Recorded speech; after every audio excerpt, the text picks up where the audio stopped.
justement dans la résistance. D'après les chiffres du gouvernement français, en tout cas, on dit que 20% des femmes étaient membres de la résistance. Et 2 de ces résistantes sont entrées au Panthéon, Germaine Tillion et Geneviève de Gaulle-Antonios. Je vous propose de regarder leur portrait et on réagira après.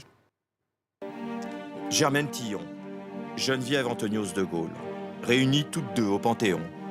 2 destinées parallèles, 2 amies aussi, et tant de souvenirs en commun qui remontent à la guerre. Bonnier Lafont, c'était une sale père, il travaillait pour la Gestapo. Donc le type qui nous a fait arrêter, qui était un indicateur de la Gestapo, qui avait sa fiche de paye, qui a été d'ailleurs arrêté et également exécuté. 1940, l'occupation allemande commence. Germaine a 33 ans, elle est ethnologue. Geneviève, 20 ans, est étudiante. Leur décision est immédiate. De ce moment-là, j'ai trouvé insupportable la défaite, l'acceptation de la défaite, l'armistice. Les 2 femmes entrent dans le réseau du Musée de l'Homme, puis à Défense de la France. Elles combattent dans les premiers mouvements de résistance. Je faisais partie d'ailleurs du comité directeur de Défense de la France. C'était indéniable que j'avais travaillé contre ces messieurs les Allemands. Ça, tu ne pouvais pas le nier. Distribution de journaux clandestins, renseignements, filières d'évasion, jusqu'à la catastrophe. Toutes les 2 sont victimes d'une trahison. Donc l'une est trahie par un agent infiltré et l'autre est une victime de ce qu'on appelle la carlingue, à savoir la Gestapo française, cette mafia recrutée par l'ennemi pour traquer la résistance. Et toutes les 2 vont se retrouver à Ravensbrück.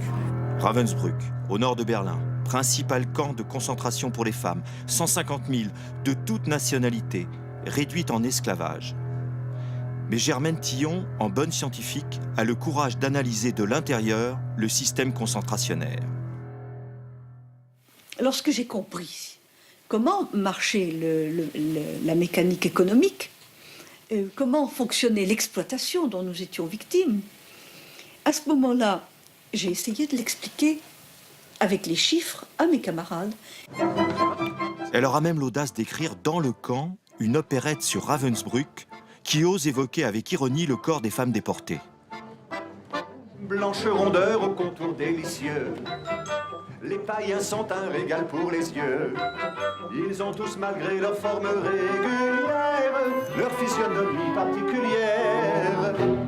Au retour des camps, en France, les bidonvilles des années 50, Geneviève Antonios de Gaulle va s'engager au service des plus pauvres en tirant parti de son expérience de déportée. C'est l'odeur de la misère. L'odeur de la misère, on ne peut plus jamais l'oublier. C'est celle que nous avions sur nous à Ravensbrück. L'odeur des corps qui ne peuvent pas se laver, dont le linge ne sèche jamais. Ça m'a confirmé dans un sentiment profond de solidarité avec ces familles. Déjà dans les taudis, c'est déjà pas pour ça. Nous, on n'a pas le droit de rien. Très croyante, Geneviève sera ainsi présidente d'ATD Quart Monde pendant plus de 30 ans.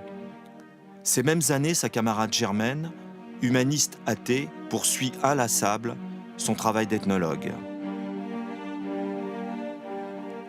Le destin parallèle des 2 résistantes se termine ici, sous le dôme du Panthéon. Il y est écrit « Aux grands hommes, la patrie reconnaissante ». Aux grands hommes, la patrie reconnaissante. Sophie Janinet, quelle serait la prochaine étape? Est-ce qu'il faut d'ailleurs changer cette inscription et dire aux grands hommes et aux grandes femmes, ou bien aux grands humains? Exactement. Tous les 2, vous êtes... Alors, qu'est-ce qu'il faudrait faire? Sophie Janinet, peut-être d'abord. Oui, mais je pense qu'effectivement, aux grands humains, ce serait une bonne chose. Mais bien sûr, ça aurait encore plus de sens s'il y avait plus de femmes au Panthéon. Hein. Là, étant donné qu'il n'y en aura toujours que 4. C'est bien. Encore une fois, ce geste est très fort, très symbolique, qui a eu lieu en début de semaine. Et c'est une très bonne chose, mais ce n'est que le début, j'espère. Et quand il y aura plus de femmes au Panthéon, alors la question ne se posera plus. J'espère que ce sera juste du bon sens.